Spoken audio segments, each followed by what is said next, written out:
فقدره ثم السبيل يسره ثم أماته فأقبره ثم إذا شاء أنشره كلا لما يقض ما أمره فلينظر الإنسان إلى طعامه أنا صببنا الماء صبا ثم شققنا الأرض شقا فأنبتنا فيها حبا وعنبا وقضبا وزيتونا ونخلا وحدائق غلبا وفاكهة وأبا متاعا لكم ولأنعامكم فإذا جاءت الصاخة يوم يفر المرء من أخيه وأمه وأبيه وصاحبته وبنيه لكل امرئ منهم يومئذ شأن يغنيه وجوه يومئذ مسفرة ضاحكة مستبشرة ووجوه يومئذ عليها غبرة ترهقها قترة أولئك هم الكفرة الفجرة۔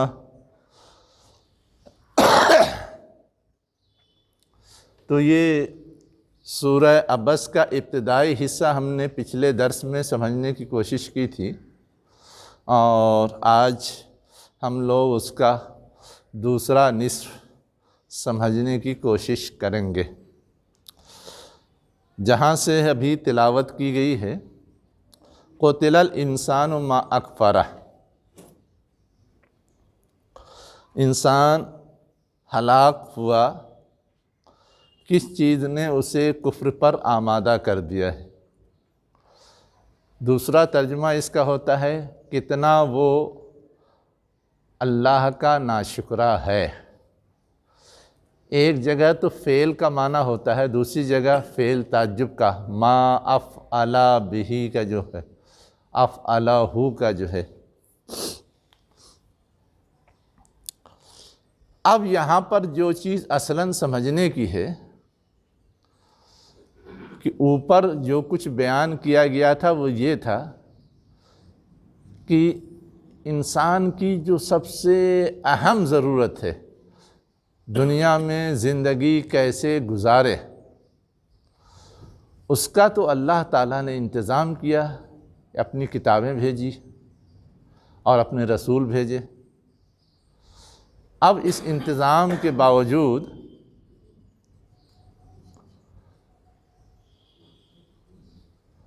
اگر کوئی شخص اس کا فائدہ نہیں اٹھاتا ہے تو یہ اس کا اپنا قصور ہے نا، اور اپنے اس قصور کی وجہ سے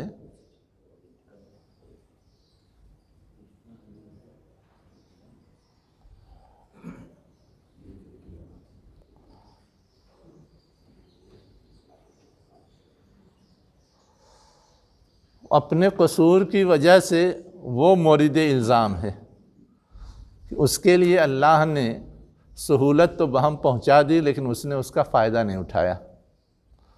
اسی کو یہاں کہا گیا قتل الانسان، انسان ہلاک کیا گیا۔ نہیں انتظام کیا جاتا تو انسان کا قصور نہیں نکلتا، لیکن انتظام کر دیا گیا ہے تو اس کا مطلب ہے کہ اب انسان قصوروار ہو گیا کہ ہوتے ہوئے بھی وہ اس سے فائدہ نہیں اٹھا رہا۔ اور ہوتے ہوئے بھی فائدہ نہ اٹھانے کا مطلب یہ ہے کہ یہ ایک طرح سے انتہائی سخت نافرمانی ہے۔ سخت نافرمانی کن معنوں میں؟ کہ محنت کر کے جد و جہد کر کے اگر کوئی صحیح راستہ معلوم کرتا، اصل ڈیوٹی تو یہ تھی، لیکن بغیر کوشش کے بغیر محنت کے اللہ نے اپنے فضل سے پہلے ہی راستہ بتا دیا۔ ایک تو یہ ہے کہ انسان تجربات سے سیکھتا ہے، اور ایک یہ ہے کہ اللہ نے پہلے ہی بتا دیا، تجربہ کرنے کی ضرورت ہی نہیں پڑی، سیدھے سیدھے ہم نے وہ صحیح راستہ اپنا لیا۔ تو اب ایسی صورت میں جبکہ اس کو تجربات سے گزرنے سے بچایا گیا اور اس کے لیے سہولت فراہم کی گئی، تو اب تو اس نے اگر اس کو نگلیکٹ کیا ہے، نظر انداز کیا ہے یا اس کا انکار کیا ہے، تو یہ انکار زیادہ سخت اور گھناؤنا مانا جائے گا۔ اسی کو کہا گیا ما اکفرہ، کتنی بڑی یا سنگین ناشکری ہے، ناقدری ہے، کتنا سنگین انکار یا جرم ہے جو کفار و مشرکین نے اپنا رکھا ہے۔ ان کے لحاظ سے ان کے سیاق میں بات ہو رہی ہے، سیدھے سیدھی ہے کہ اللہ کے رسول آئے، اللہ کی کتاب آئی، ہر چیز ان تک پہنچا دی گئی تاکہ وہ راہیاب ہو جائیں، اور وہ اس کی فکر نہیں کر رہے ہیں۔ اب ایک جی کفرہ ہے نا، ہاں اکفرہ، کفر کی اس میں دیکھیے کفرہ یکفرو معنی ہوتا ہے انکار کرنا، اور اکفرہ معنی ہوتا ہے انکار کرانا، یہ لفظی معنی ہے۔ مجرد سے مزید میں جاتا ہے تو معنی بڑھ جاتا ہے نا۔ لیکن ادھر انہوں نے ناشکرہ لیا ہے، غارت وہ انسان کیسا ناشکرہ ہے۔ میں نے دو بار ترجمہ کیا تھا، ایک ترجمہ تو یہ ہے جو میں نے ابھی بتا رہا ہوں، دوسرا یہ ہے کہ ہم نے بات آئی فعل تعجب کی بحث پڑھی ہے، ما افعلہ اور افعل بہی، پڑھا ہے فعل تعجب؟ ہاں، تو ما افعلہ کی طرح ما اکفرہ ہے۔ اب ما افعلہ کا مطلب ہم لوگ کیا پڑھتے ہیں؟ فعل تعجب کا جب معنی ہوتا ہے تو کتنے تعجب کی بات ہے، کتنی عجیب بات ہے، تو ویسے ہی یہاں پر ما اکفرہ جیسے ما احسنہ، کتنا وہ خوبصورت ہے۔ میں اس سینس میں سمجھنا چاہ رہا ہوں ہاں کہ اکفرہ کفر سے، کفرہ کا لفظ ہے کفر، ہاں انکار یا چھپانا یا یہ ناشکرہ کیوں یہاں پر ترجمہ ہے؟ ایسا ناشکرہ ہے۔ ہاں اصل میں ناشکرہ جو ہے، یہ جو ترجمہ ہے یہ آخری نتیجے کی طرف اشارہ ہوتا ہے۔ اب جیسے اللہ نے ہدایت کا انتظام کر دیا، ہم اس سے فائدہ نہیں اٹھا رہے ہیں تو گویا ہم اس کی قدر نہیں کر رہے ہیں۔ ناشکری کہتے کس کو ہیں؟ اسی کو کہتے ہیں نا کہ کسی نے ہم کو کوئی چیز دی اور ہم اس پہ اس کا شکر نہیں ادا کر رہے ہیں، اس کے اس عنایت کو، اس کے اس بخشش کو تسلیم ہی نہیں کر رہے ہیں، اڈاپٹ ہی نہیں کر رہے ہیں، مان ہی نہیں رہے۔ یہ ہے اصل مفہوم۔ ناشکرہ اصلاً نتیجے کی طرف اشارہ ہے، انکار کی طرف اشارہ نہیں ہے، انکار سے آگے کی بات ہے کہ انکار کرنا یہ تو ایک عمل ہوا، لیکن اس عمل سے اس پہ جو نتائج برآمد ہوں گے اصلاً اس کی طرف اشارہ ہے کہ یہ چیز گویا اس کی پوزیشن کو گھٹا دے گی۔ آپ اس کو یوں سمجھیے، ایک تو یہ ہے کہ ہماری حکومت ہمارے لیے سارا انتظام کرتی ہے، اور دوسری طرف ہم یہ کرتے ہیں کہ اس انتظام سے کوئی فائدہ نہیں اٹھاتے، الٹے حکومت کے خلاف بغاوت کر دیتے ہیں۔ تو اب کیا کہیں گے؟ ہم حکومت کے انتظام کی قدردانی کر رہے ہیں یا اس کو ٹھکرا رہے ہیں تو اس کی ناقدری کر رہے ہیں، ناشکری کر رہے ہیں؟ ہمیں تو اس انتظام پر اس کا شکر گزار ہونا چاہیے کہ جو انتظام ہم خود نہیں کر سکتے تھے حکومت نے کر کے دے دیا، چاہے وہ تعلیم کا انتظام ہو، چاہے وہ علاج کا انتظام ہو، چاہے سڑکوں کا انتظام ہو، چاہے عدالت کا انتظام ہو۔ ہر آدمی عدالت قائم تو نہیں کر سکتا، ہر آدمی ہاسپیٹل تو نہیں بنا سکتا۔ اب اگر ہم اس ہاسپیٹل سے نہیں فائدہ اٹھا رہے ہیں یہ تو ایک طرح سے محرومی ہماری ہے، لیکن اس کے آگے ہم اس پر کوئی اور الزام بھی در رہے ہیں کہ حکومت نے نہیں کیا یا حکومت نے کم کیا، تو یہ اس سے زیادہ ناقدری کی بات ہو جاتی ہے نا، کہ جتنا ہے اس کو بھی نہیں مان رہا ہے۔ ٹھیک ہے، اور کا مطالبہ کرے، یہ بات تو ہو سکتی ہے، لیکن کہے کہ نہیں کچھ نہیں کیا۔ جیسے سیاسی پارٹیاں اپنے مخالف پارٹی کو نیچا دکھانا چاہتی ہیں تو کس مبالغے کے انداز میں کہتی ہیں کچھ نہیں کیا۔ تو وہی یہاں ہے کہ انسان کا جو طرز عمل ہے کہ اللہ کو بھول کر کے دوسرے کا گن گانے لگتا ہے، چاہے وہ سورج ہو، چاہے چاند ہو، چاہے موسم ہو، چاہے جانور ہو۔ مشرکین تو ہر ایک کا گن گانے لگتے ہیں نا، یہ چیز تو بالکل الٹی ہو جاتی ہے نا، تو اسی کو تو ناشکری کہا جاتا ہے کہ دینے والا کوئی اور ہم گن گا رہے ہیں کسی اور کی۔ اسی لیے آگے کی آیات میں اللہ تعالیٰ نے وہ احسانات جو انسان ہر وقت محسوس کر سکتا ہے، اللہ نے رسول بھیج دیا، اللہ نے کتاب بھیج دیا، وہاں تو تھوڑا اس کو زیادہ دماغ لڑانا پڑتا ہے کہ واقعتاً یہی رسول ہے اللہ کا یا نہیں، یہی کتاب ہے اللہ کی یا نہیں، مختلف شواہد سے اس کو جج کرنا پڑتا ہے، پھر اطمینان ہو تو قبول کرتا ہے۔ وہاں تو کم سے کم اتنا اپنی صلاحیت کا استعمال کرنا پڑتا ہے، لیکن دنیا میں جو دوسرے نوازشیں ہیں اللہ کی، اس میں اس صلاحیت کا استعمال کرنے کی بھی ضرورت نہیں پڑتی، وہ فوراً سمجھ میں آتا ہے۔ اب اس میں سے کچھ چیزیں یہاں گنائی گئی ہیں، مثلاً ہمارے لیے زندہ رہنے کے لیے جو غذائی ضرورت ہے اس کا انتظام کیا ہے۔ اب اس میں گنانے کی ضرورت ہے، سمجھانے کی ضرورت ہے، غور و فکر کی ضرورت ہے کچھ نہیں، آٹومیٹک سمجھ میں آتا ہے۔ انسان اتنا زیادہ پانی کا انتظام خود سے نہیں کر سکتا، اتنا زیادہ غلے اور انواع و اقسام کے غلے خود سے نہیں اگا سکتا، یہ اللہ کی قدرت ہی ہے کہ وہ چیز ہو جاتی ہے۔ ہم تو ایک دانہ ڈالتے ہیں اور ہم کو 100 دانے ملتے ہیں، ہم تو ایک پیڑ لگاتے ہیں ہم کو 1000 پھل ملتے ہیں۔ ہوتا تو عملاً یہ ہے کہ ایک کے بدلے ایک، لیکن اتنا کون دیتا ہے؟ تو اس میں بہت زیادہ دماغ لڑانے اور سمجھانے کی چیز نہیں۔ ویسے ہی ہماری تخلیق کے مراحل کو بیان کیا گیا ہے، اور اس تخلیق کے مراحل میں بھی اللہ کی طرف سے جو ہوتا ہے اس کو بھی سمجھنے کے لیے بہت زیادہ دماغ لڑانے کی ضرورت نہیں، بہت زیادہ اس پہ منتھن کرنے کی ضرورت نہیں۔ مثلاً بہت ہی حقیر چیز سے ہم کو پیدا کیا،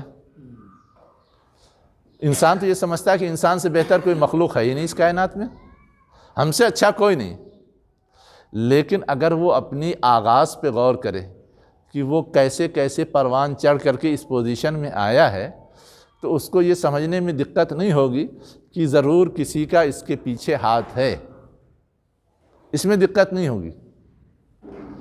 خود اس کی اپنی جدوجہد اور کوشش سے یہ نہیں ہو سکتا کہ ایک حقیر خون کا دانہ ہے نا یا قطرہ اس کے اس ڈھانچے کا روپ دھار لے گا اور وہ اپنی کوشش سے ایسا کر سکتا ہے۔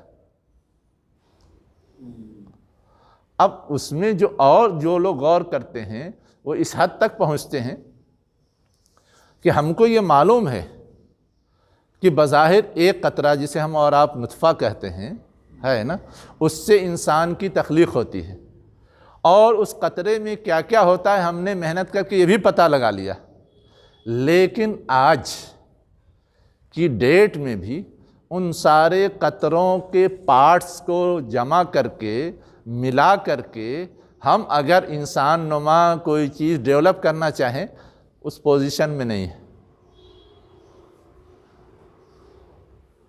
جیسے پانی ہی ہے، پانی میں کیا کیا اجزاء ہیں ہم نے پتہ لگا لیا، لیکن وہ سارے اجزاء اس زمین پر موجود ہیں، لیکن اس کو جوڑ کر کے پانی بنا لیں، ہم آج تک ابھی اس پوزیشن میں نہیں آئے۔ اب یہ چیز کہ کوئی ایسا کر لیتا ہے یہ اس کے بڑکپن کی دلیل ہے نا، اس کی بڑائی کی دلیل ہے۔ کوئی ایک قطرے خون کے مختلف اجزاء کو جوڑ کر کے انسان جیسی شخصیت کھڑا کر دیتا ہے، یہ اس کے قدرت اور بڑکپن کی دلیل ہے نا۔ یہی سمجھایا جا رہا ہے کہ تم اپنی حقیقت پر غور کر لو، یا کائنات میں جتنی چیزیں تمہیں نظر آتی ہیں، چاہے وہ جانور ہوں، چاہے وہ پھل ہوں، چاہے وہ غلہ ہو، چاہے وہ پانی ہو، جس سے تم فائدہ اٹھاتے ہو، ہر چیز پر غور کرو تم۔ وہ غور تم کو خود سمجھا دے گا کہ یہ سب کچھ کون کر رہا ہے، اور جو بھی کر رہا ہے اس کا تم پر کتنا کرم اور احسان ہے۔ اگر وہ یہ کرنا بند کر دے تو تم ایک لمحے بھی زندہ نہیں رہ پاؤ گے۔ اگر وہ ہوا بند کر دے، اگر وہ پانی بند کر دے، اگر وہ غلہ اگانا بند کر دے، ایک موسم میں اگر غلہ نہیں اگتا، قحط پڑ جاتا ہے، تو زندگی کے لالے پڑ جاتے ہیں، زندگی کے لالے پڑ جاتے ہیں۔ کیا ہوتا ہے؟ زندگی کے لالے پڑ جاتے ہیں۔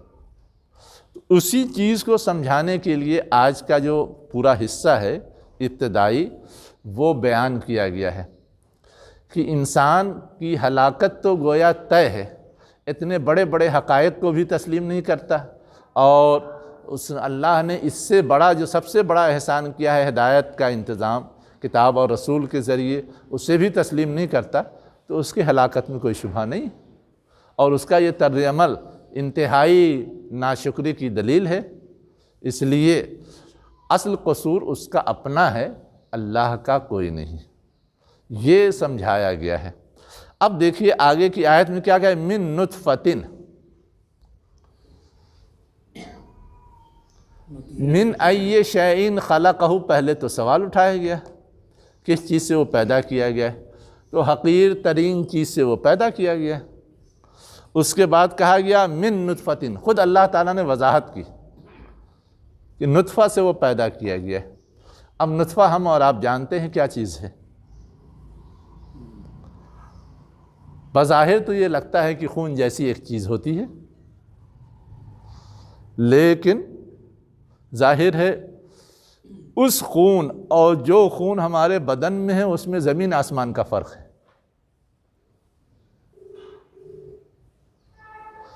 یہ خون انتہائی گندا مانا جاتا ہے، ہمارے بدن میں جو خون ہے وہ اتنا گندا نہیں مانا جاتا جو ہم لوگ حقیقت کی دنیا میں جانتے ہیں۔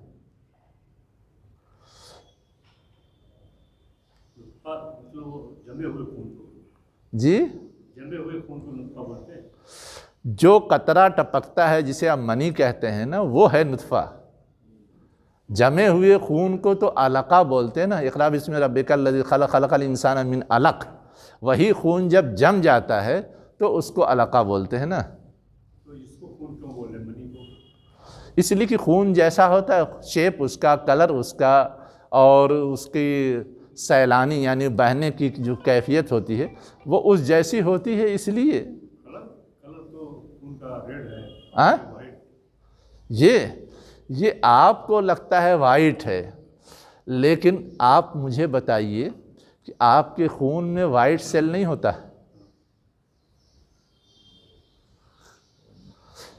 اور اس وائٹ سیل کی کمی سے انسانی صحت پہ کیا کیا اثرات پڑتے ہیں آج کل تو ہر چیز جانچ کے ذریعے بتائی جاتی ہے۔ وہی وائٹ سیل تو ہے وہ۔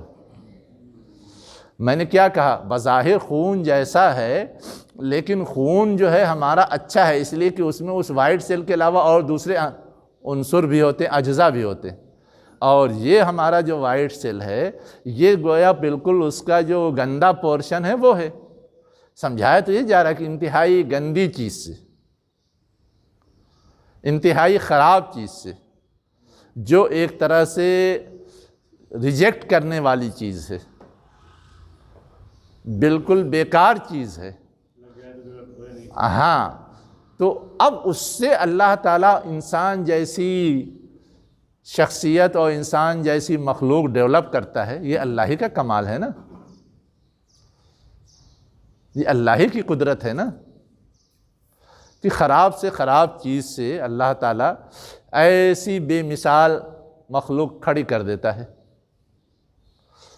اچھی چیز سے کوئی چیز بنانا تو ایک الگ پہلو ہے، اس میں محنت کم جائے گی، اس میں قدرت کا مظاہرہ کم ہوگا، لیکن خراب چیز سے کوئی اچھی چیز بنانا تو تعجب کی چیز ہوتی ہے۔ جیسے آج کل ایک کلچر ہے نا، ویسٹڈ میٹیریل سے بہت ساری چیزیں بنائی جاتی ہیں اور سمجھا جاتا ہے یہ بڑا کمال ہے۔ اچھی چیزوں سے کوئی چیز ڈیولپ کرنا یہ تو اب روٹین کا کام ہو گیا، معمول کی چیز ہو گئی۔ تو ویسے ہی اچھے اجزاء سے کوئی چیز ڈیولپ کرنا یہ تو روٹین کا کام ہے یا آسان کام ہے، لیکن خراب اجزاء سے کوئی چیز ڈیولپ کرنا اور وہ بھی اعلیٰ ترین چیز ڈیولپ کرنا، اس سے بڑا کمال کیا ہوگا؟ سمجھایا یہ جا رہا ہے من ای شیء خلق، کس چیز سے تم کو پیدا کیا ہے، بالکل ویسٹڈ، خراب، انتہائی حقیر، جو بھی سمجھ لیں۔ اور اس کے بعد اس کی وضاحت کر دی گئی کہ شے سے کیا مراد ہے، من نطفتن، اور اس کے آگے اور کیا کہا گیا، خلقہ فقدرہ، اس سے اس نے تمہاری تخلیق کی اور تمہارے اندازے ٹھہرائے۔ قدر کے معنی تو اندازہ ٹھہرانا ہوتا ہے، اب اندازہ کیا ٹھہرایا؟ ہم لوگ ایک معنی تو لیتے ہیں تقدیر کا کہ پورا ہمارا پہلے دن سے آخری دن کا کچا چٹھا لکھ دیا جاتا ہے، یہ ایک معنی یقیناً ہے اس کا، لیکن اندازہ ٹھہرانے میں اس سے پہلے ایک دوسری چیز ہے کہ ہماری جو جسامت ہے نا، اس جسامت میں جتنے پارٹس ہیں وہ سارے پارٹس ایک مناسب جگہ رکھے گئے ہیں، مناسب سائز میں رکھے گئے ہیں، یہ بھی اندازہ ٹھہرانا ہے۔ ورنہ ایک ہاتھ اتنا بڑا اور ایک ہاتھ بالکل زمین کو چھونے والا ہو تو کیا خیال ہے آپ کا؟ یا دو ہاتھ کے بجائے صرف ایک ہاتھ ہو، انسان کا بیلنس بگڑتا ہے یا نہیں؟ دو پیر کے بجائے ایک ہی پیر ہو تو انسان کا بیلنس بگڑتا ہے یا نہیں؟ تو انسان کے بیلنس کو برقرار رکھنے کے لیے جو چیز جس سائز کی، جتنی بڑی، جس صلاحیت کی ہونی چاہیے ویسا ہی بنایا، یہ ہے فقدرہ، اس کا اندازہ ٹھہرایا۔ انسانی شخصیت کے لیے آنکھ کتنی بڑی چاہیے، آنکھ کی روشنی کتنی چاہیے؟ ظاہر ہے کہ ہم آنکھ سے جتنی دور دیکھتے ہیں، اللہ کی مخلوقات میں بہت ساری ہیں جو اس سے زیادہ دیکھتی ہیں، اور بہت ساری مخلوقات ایسی ہیں جو اس سے کم دیکھ پاتی ہیں۔ آنکھ ایسی ہی ہے اس کی۔ ہم ناک سے جتنا سونگھتے ہیں، جتنے فاصلے تک کی بو یا بدبو ہم خوشبو سونگھ پاتے ہیں، دوسرے جاندار اس سے زیادہ دور کی سونگھ لیتے ہیں، اور بعض جاندار ایسے ہیں جو اتنے نزدیک کی بھی نہیں سونگھ پاتے جتنے کہ ہم سونگھ لیتے ہیں۔ ایسے ہی ہماری جتنی صلاحیتیں، ہم سنتے ہیں نا، جتنے فاصلے سے ہم آواز سن لیتے ہیں، بعض مخلوقات اس سے زیادہ فاصلے سے سن لیتی ہیں، بعض مخلوقات اس سے قریب کی بھی آواز نہیں سن پاتی۔ تو ہماری یہ جو پوری جسم کی اور بناوٹ کی سیٹنگ ہے، یہ سیٹنگ بہت متفرق ہے دنیا کی دوسری چیزوں سے، اور ہر سیٹنگ ہر ایک کے لحاظ سے سیٹ کی گئی ہے۔ بلی کے لحاظ سے الگ، چوہے کے لحاظ سے الگ، چونٹی کے لحاظ سے الگ۔ اب ہم کو مٹھاس کی کوئی بو نہیں آتی ہے، لیکن چونٹی کو تو آ جاتی ہے۔ کہیں کوئی میٹھی چیز ہو وہ پہنچ جائے گی۔ ہم کو گوشت کی کوئی بو نہیں آتی، کبھی کبھار خون ان کا یا سڑنے گلنے لگے تو آتی ہے، لیکن بلی کو کہیں آپ گوشت رکھیے اور دودھ رکھیے، اس کو ہوا لگ جاتی ہے اور اس ٹھکانے پہنچ جائے گی۔ آپ نے چاول کہاں رکھا ہے وہ اس کو نہیں پہنچ پائے گی۔ اب اس کی وہ ضرورت ہے، اللہ نے اسی لحاظ سے اس کی صلاحیت ڈیولپ کر دی۔ اسی کو کہا گیا فقدرہ،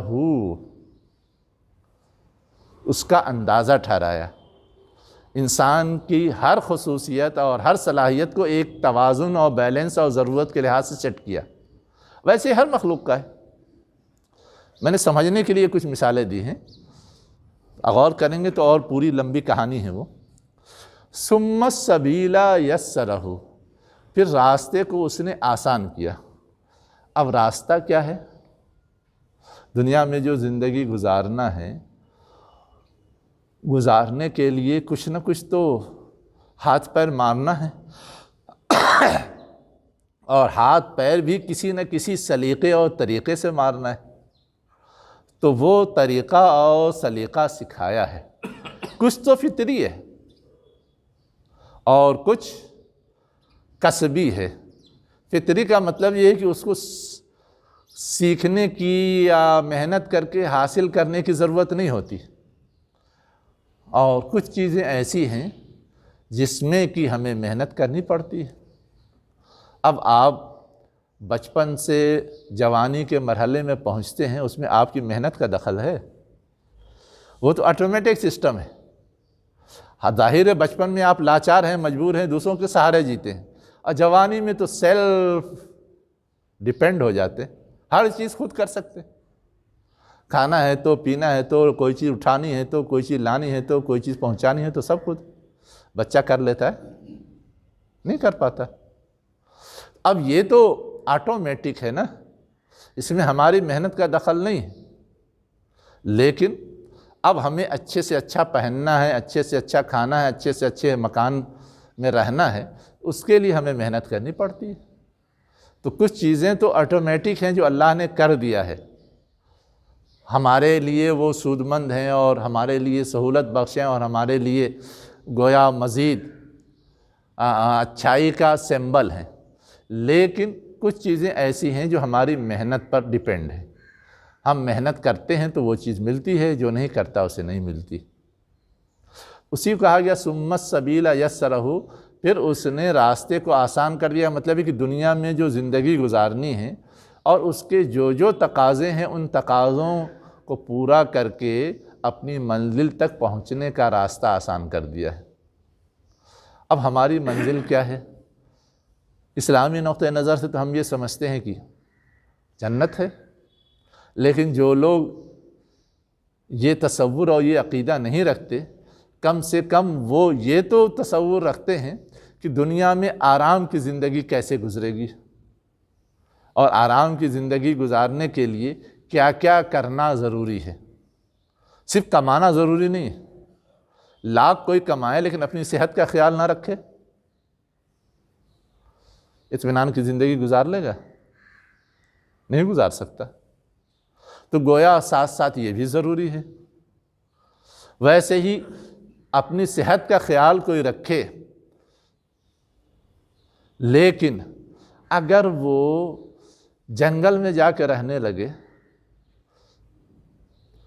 تو وہاں اس کی زندگی خوف اور خطرے سے باہر ہوگی، یا وہ مکان بناتا ہے اور اس میں رہتا ہے، وہ خوف اور خطرے سے باہر ہوتی ہے۔ جنگل میں تو ہر وقت ڈر ہے، کوئی جنگلی جانور آ کر کے حملہ کر دے گا، کوئی جنگلی جانور آ کر کے کاٹ لے گا، اور وہیں کے وہیں ہم تمام ہو جائیں گے۔ لیکن گھر میں تو ہم محفوظ رہتے ہیں نا۔ جنگل میں ہر وقت ڈر ہے کہ ابھی بارش ہوگی تو بارش میں بھیگ کر کے ہم بیمار ہو جائیں گے، گھر میں ہم کو یہ ڈر لگا رہتا ہے، ہم نے اپنی حفاظت کا پورا انتظام کر لیا نا۔ یہ ہے اصل بات جو سمجھائی گئی ہے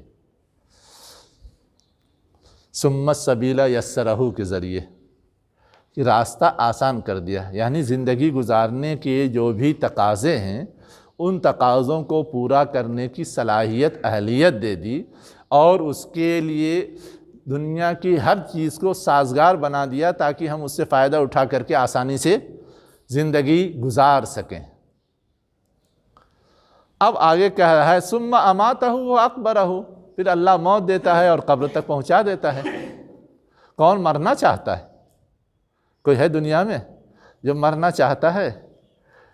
لیکن مارتا کون ہے اس کو؟ اللہ تعالیٰ۔ اور یہ ایسی حقیقت ہے جس کا کوئی انکار بھی نہیں کر سکتا۔ تو وہی سمجھایا جا رہا ہے کہ جس نے یہ سارا انتظام کیا ہے، اس نے تم کو اس دنیا سے اپنی زندگی کا سلسلہ منقطع کرنے کا بھی انتظام کیا ہے، تم چاہو چاہے نہیں چاہو، اور تم کو قبر تک پہنچا دیتا ہے، ایک ٹھکانے تک پہنچا دیتا ہے۔ گویا یہاں پر اس کو ہوشیار کر دیا گیا کہ یہ جتنی چیزیں تم کو اللہ تعالیٰ نے پرووائڈ کی ہے، مہیا کی ہے، یا اپنی محنت سے حاصل کرتے ہو، یہ تمہارے لیے ہمیشہ فائدہ پہنچانے والی نہیں ہے، ٹائم بینگ ہے۔ اللہ موت دے گا، ختم، جا کے پھر قبر میں ان ساری چیزوں سے دستبردار ہو کر کے پڑ رہو گے۔ تو اب تم کو ان چیزوں پہ ریجھنا چاہیے، کھپنا چاہیے، یا یہ کہ اپنے موت کی فکر، اللہ کے سامنے جواب دہی کی فکر، اور موت کے بعد کی جو زندگی ہے اس کو کامیاب بنانے کی فکر کرنی چاہیے۔ اب دیکھیے، جب آپ تھوڑا سا اور غور کریں گے تو آپ کو یہ معلوم ہوگا کہ پہلے تو دعوت کی بات کی جا رہی تھی، لیکن دعوت کس بنیاد پہ دی جائے گی؟ اللہ نے جو اپنی کتاب دی ہے پیغمبر کے ذریعے، جو صحیح سالم اور محفوظ ہے، اس کے ذریعے دی جائے گی۔ جو اس دعوت کا علم بردار ہے اس کو ماننا بھی ضروری ہے۔ دعوت کے بیسک اجزاء کیا ہوں گے؟ توحید، جو اللہ کا تعارف کرایا گیا وہ ہے۔ دعوت کے بیسک اجزاء کیا ہوں گے؟ آخرت، ثم اماتہ فاقبرہ جو کہا گیا وہ اس کی طرف اشارہ ہے۔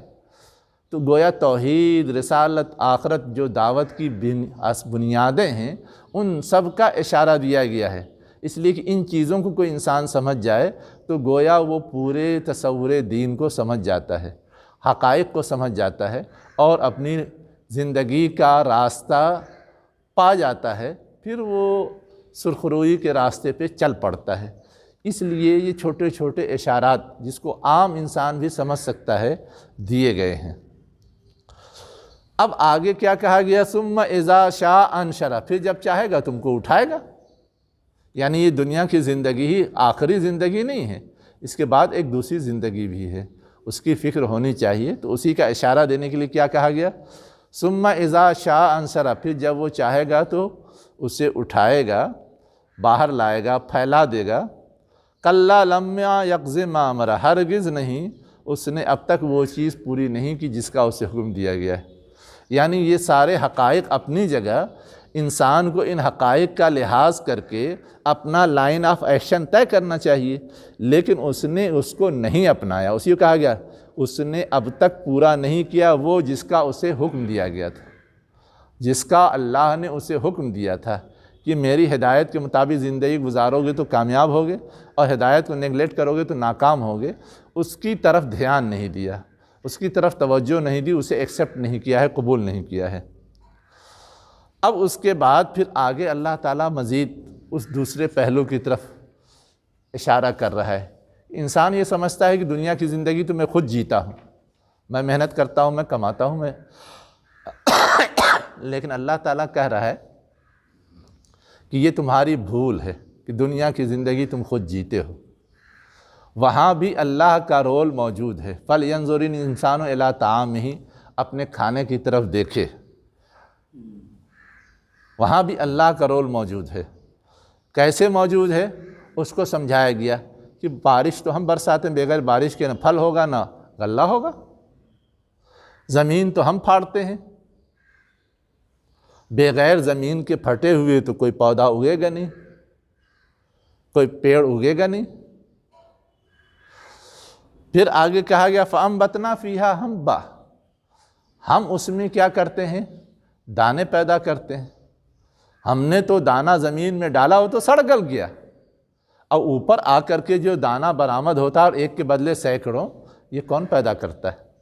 ہم کرتے ہیں۔ اس ایک دانے میں بہت سارے دانے ہم نے پیدا کیے ہیں۔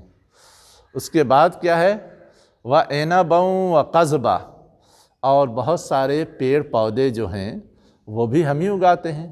عنب تو کہتے ہیں انگور کے درخت کو، اور قضب کہتے ہیں، معنی لکھاتے ہوئے میں نے بتایا تھا، ہر ایسی شاخ کو جو اس کے اندر رس پایا جائے، جیسے گنا ہے۔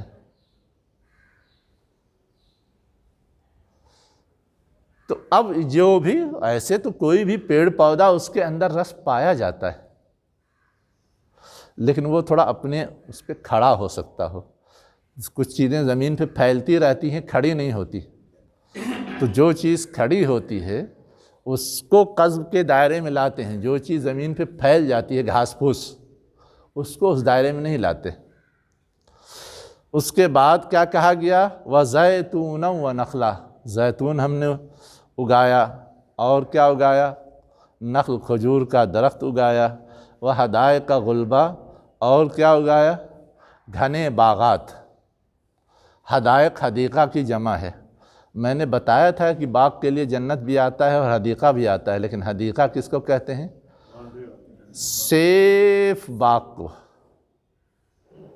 جس کی باؤنڈری ہو، اسی لیے یہ الگ لفظ ہے، وہ الگ لفظ ہے۔ تو وہ معنی میں میں نے بتایا وفاکہۃ و ابا۔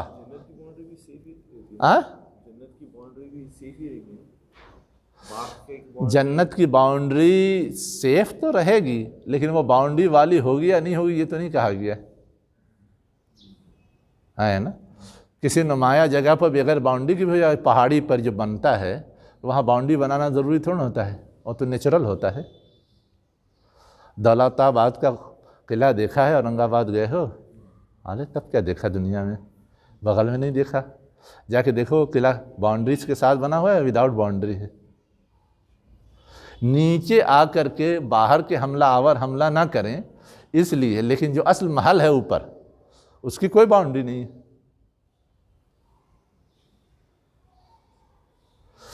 پہاڑی سلسلہ جہاں سے شروع ہوتا ہے، چڑھنا شروع کرتے ہیں، وہاں پر ہے باؤنڈری۔ جو قلعے کی دیواریں ہوتی تھی وہ دشمن سے بچنے کے لیے، وہ باغ کی حفاظت کے لیے نہیں ہے، لیکن اوپر جو ان کا محل ہے وہ تو اوپن ہے۔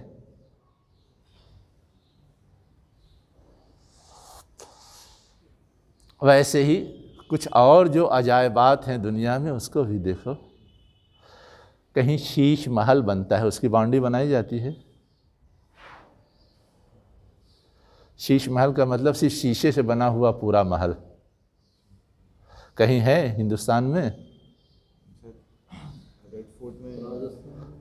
ریڈ فورٹ میں کوئی ایسا محل نہیں ہے، یہ بنگلور میں ہے شیش محل۔ چلیے، یہاں تو اپنے تجربات کے لحاظ سے چھوٹا موٹا سبوں نے بنایا ہے، بڑے بڑے اور دوسری جگہوں پر بھی ہے، لیکن یہاں دیکھنا ہو تو بنگلور میں ہے۔ تو میں تو صرف اشارہ کر رہا تھا کہ حدائق کے اصل معنی کیا ہے۔ اللہ تعالیٰ کہہ رہا ہے کہ حفاظت کیے ہوئے باغات بھی ہم نے ہی ڈیولپ کرائے ہیں۔ کیا چیز؟ باغ، ہاں، دیوار والا باغ، باؤنڈری والا باغ۔ اور غلب کا مطلب گھنا۔ گھنا کا مطلب یہ ہوتا ہے کہ خوب پھل دے، خوب پتے ہوں، خوب ہرا بھرا ہو، ہر طرح کی چیزیں ہوں۔ فاکہۃ و ابا۔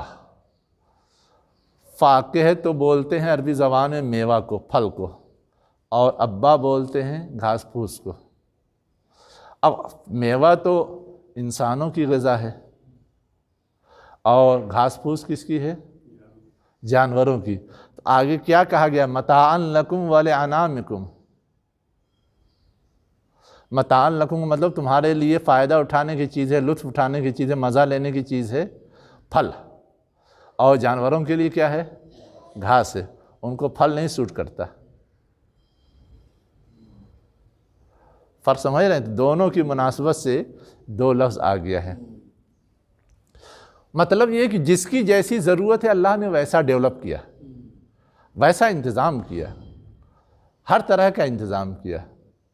ان میں سے کوئی چیز اگر نہ ہو تو انسانی صحت بحال نہیں رہے گی،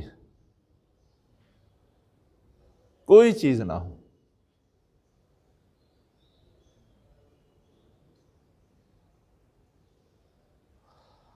میرے اس جملے کا مطلب ابھی بہت زیادہ واضح نہیں ہوا شاید آپ لوگوں پہ، سوالیہ نشان کھڑا ہے۔ یہ جتنی چیزیں گنائی گئی ہے، طعام کی طرف غور و فکر کرنے کی دعوت دی گئی، اور اس کے بعد گنایا گیا ہے نا۔ تو اب اس میں جو چیز گنائی گئی ہے، سب سے پہلے پانی۔ پانی کے بغیر تو انسان زندہ نہیں رہتا۔ پھر گنایا گیا ہے غلہ، ہے نا۔ پھر گنایا گیا ہے فروٹ۔ ثم شققنا الارض شقا فانبتنا فیہا حبا، یہ غلہ ہے نا۔ اس کے بعد ہے وعنبا وقضبا وزیتونا ونخلا وحدائق غلبا، یہ سب کیا ہے؟ فروٹ۔ و فاکہۃ و ابا۔ اب فاکہہ کا ایک مطلب تو ہم نے سمجھا پھل فروٹ، اور ابا کا مطلب سمجھا گھاس پھوس، لیکن گھاس پھوس ہم نے آدھا سمجھا ہے۔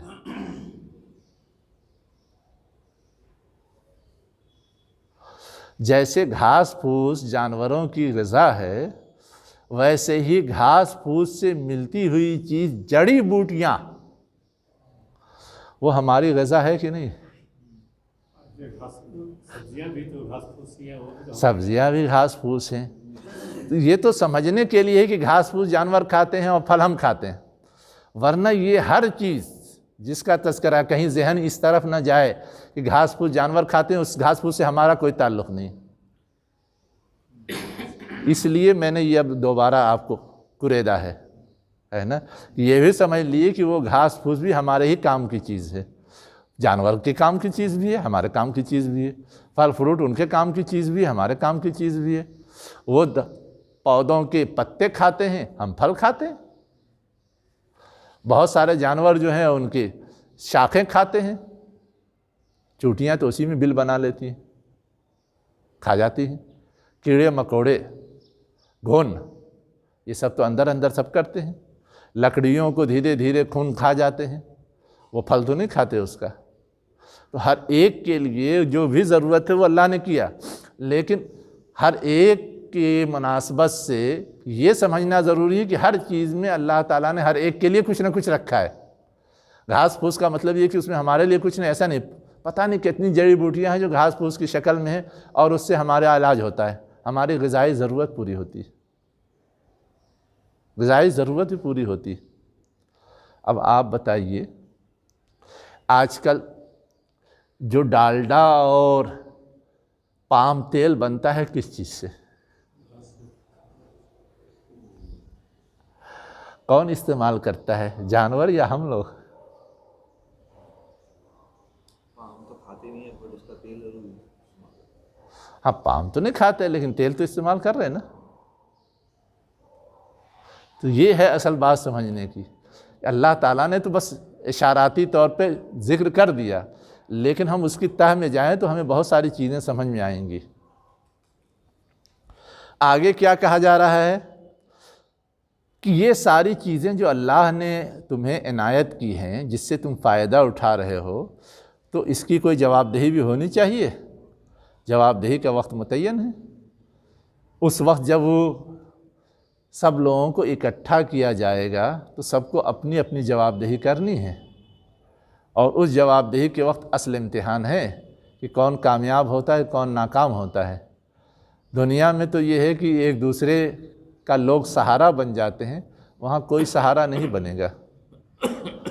اب سہارا بننے کے حوالے سے جو لوگ ہو سکتے ہیں ان کی ایک لسٹ گنائی گئی ہے۔ فَإِذَا جَاءَتِ الصَّاخَّةُ، جب زوردار آواز آئے گی، اس دن کیا ہوں گے؟ لوگ بھاگیں گے اپنے بھائی سے، اپنے ماں سے، اپنے باپ سے، اپنی بیوی سے اور اپنے بیٹوں سے۔ سب سے زیادہ سہارا کون بنتا ہے؟ بھائی، لیکن یہاں تو سب سے پہلے بھائی کا تذکرہ ہے۔ یوم یفر المرء من اخیہ وامہ وابیہ وصاحبتہ وبنیہ۔ پہلے بھائی کا تذکرہ۔ اصل میں دیکھیے، جو نیچرل بات ہے وہ یہ ہے کہ خود انسان کس کا سہارا زیادہ بنتا ہے عملی زندگی میں؟ ہم زیادہ توجہ اپنی اولاد پہ دیتے ہیں، اپنی بیوی پہ دیتے ہیں، پھر ماں باپ کا حق تسلیم کرتے ہیں تو ماں باپ پہ دیتے ہیں، پھر اس کے بعد بھائی پہ دیتے ہیں۔ ترتیب دیکھیے الٹی۔ ہم جس پہ زیادہ بھروسہ کرتے ہیں اس کا نام سب سے بعد ملی، جس پہ ہماری انرجی زیادہ لگتی ہے، ہماری صلاحیت زیادہ لگتی ہے، ہم یہ توقع رکھتے ہیں کہ وہی ہمارے لیے سب سے زیادہ مددگار ہوگا، لیکن وہ سب سے لاسٹ میں۔ یہ ہے اصل سمجھنے کی چیز کہ ہم جس کے لیے کھپے، جس کے لیے اپنی ہر چیز قربان کر دی، اپنا آرام، اپنا سکون، اپنے وسائل، اپنے بچے اور اپنی بیوی، والدین تو ہم پہ قربان کرتے ہیں، ہم بدلے میں کرتے ہیں نا. بھائی تو ایک ملی جلی سرکار ہے اس کی وجہ سے، لیکن بیوی اور بچے اس پہ تو ہم اپنی ہر چیز کھپا دیتے ہیں، اور وہ سب سے پہلے بھاگیں گے، سب سے دور رہیں گے. تو یہ الٹی ترتیب گنائی گئی ہے کہ جس پہ کم ہے وہ بھی، اور جس پہ زیادہ ہے وہ بھی، اور جس پہ زیادہ سے زیادہ ہے، بیوی سے بھی زیادہ بچوں پہ ہم اپنا ہر چیز لگاتے ہیں. میاں بیوی دونوں مل کے لگاتے ہیں. صاحبہ مانے ساتھ رہنے والی بیوی، بنی مانے بیٹے. تو جس پہ ہماری زیادہ توجہ ہے، جس کو برے وقت میں ہمارا سب سے زیادہ ساتھ دینا چاہیے، وہی کیا کریں گے؟ کنارے ہوں گے. تو اب وجہ کیا ہوگی؟ ہر آدمی اپنے اپنے معاملے میں پریشان ہے. جب زلزلہ آ جاتا ہے تو کون فکر کرتا ہے کہ ابو کو لے کے پہلے چلو،